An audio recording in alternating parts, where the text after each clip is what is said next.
Like recording today is a very touchy. It's a very touchy video. It's very personal because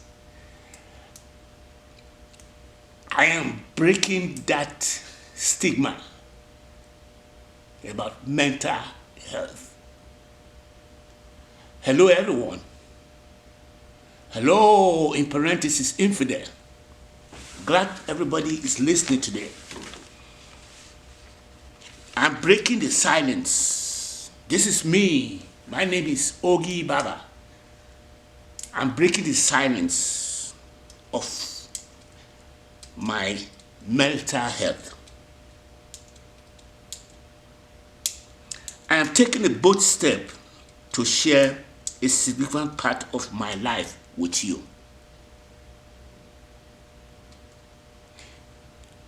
I'm doing it because I want to be able to have what you call other people who don't have that fortitude to be able to do what I am doing. I am taking a bold step to share a significant part of my life that I believe needs more open conversation. The definition of today is mental care. I have decided to come forward with my own open experience, not for sympathy, but with hope that I can contribute more empathy and understanding the society that we live in. 1 out of 5 people in the whole world are experiencing some kind of mental health problem. So I'm going to try to, why am I opening up to you guys after giving you that statistics of how many people I think are having a problem? For a long time I have been part of a 99.999% who choose not to discuss their mental health challenges, probably their mental health problems. However, I have come to the realization that breaking the silence is very, very, very, very important and can be a powerful catalyst for positive change. Why am I sharing this? I have decided to go public with the mental health, with my mental health journey, because I believe that sharing the personal story can break down stigma surrounding the mental health. It is not about the society. It is not about me seeking attention, but about fostering a supportive environment for everyone to come through their struggle. Let me, after saying all that, which was the script that I wrote, and staying there with the script from point A to point Z, let me quickly go back and just open up. And my opening up is because I consider myself, as in earlier video, saying that I want women to recognize that their child that they bring to this world, or the child they are blessed with, can have a mental problem. In my own case, I was suggesting that the kind of mental health I had did not really do me in because I was positively behavioral. And not only that, at the time when I was born, there was no, it was not an open society, whether in the United States or whether abroad or whether in Nigeria, a place like Nigeria. They were dealing with it on the angle that they were thinking that boys are going to be boys and girls are going to be girls. But that was not even true to the extent in which I was talking to somebody a couple of days ago. One of the guys that me and him really grew up right there as a toddler. And I was telling her I used to see, remember those days where I used to duke it out with him.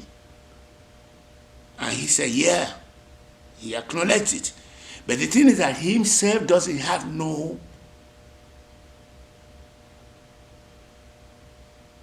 he falls into what, 4/5 of those who didn't have that kind of problem. So himself didn't know that the way I may have probably staring at his eyes and trying to take him on, he probably misread it as a way that he would think he has to react to my threat.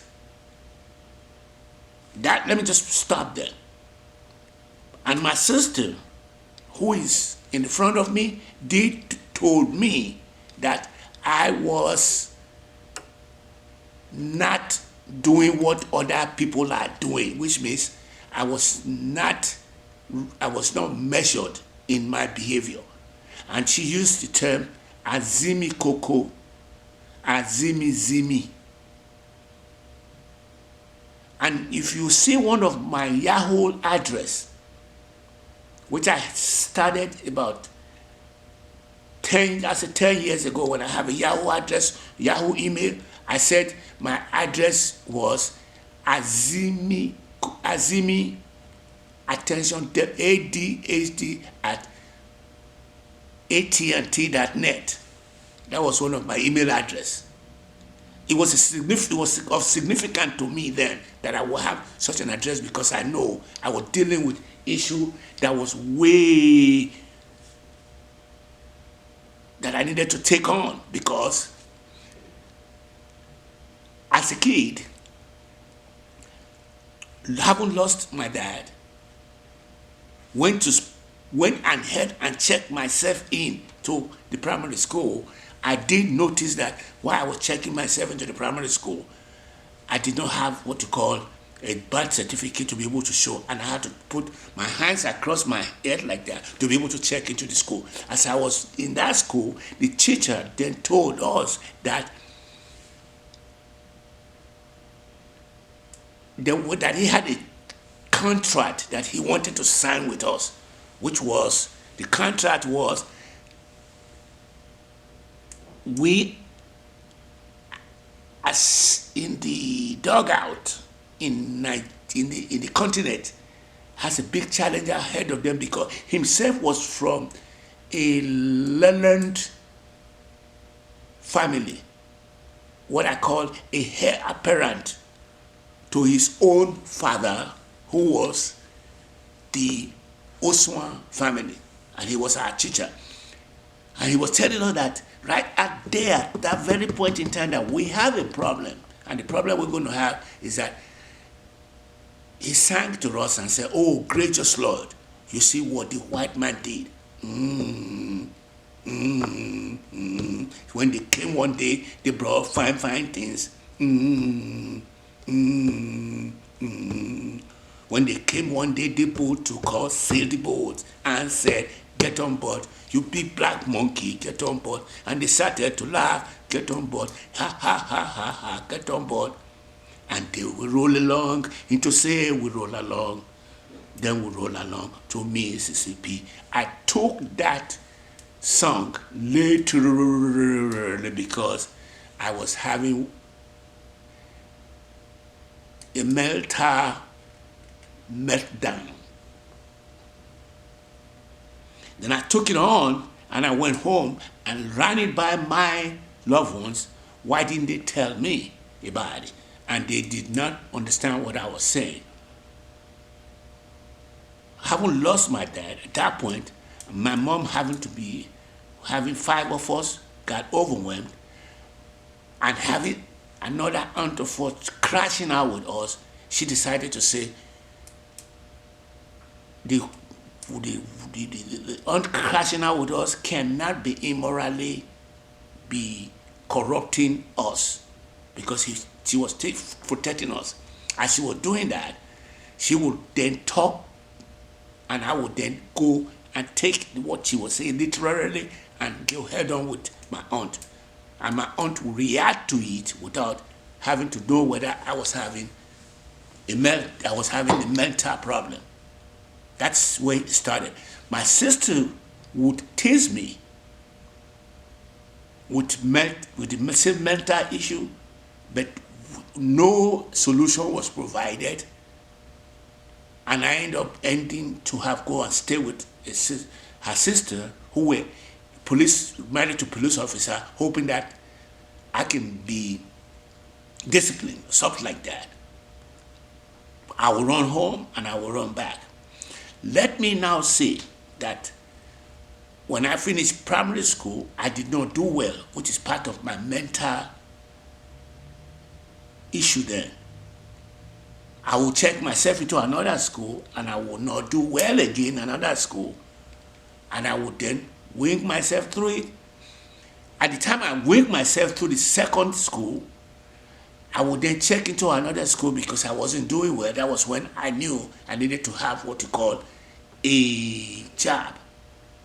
And I was able to wing myself into a job where I was sent to school. At the time I got to the university, I was already being thought of as a guy who has it all together because I was boisterous. And I did hang into the school, and I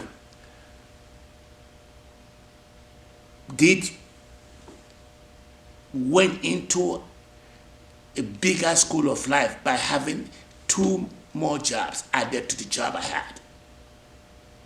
So then, while I was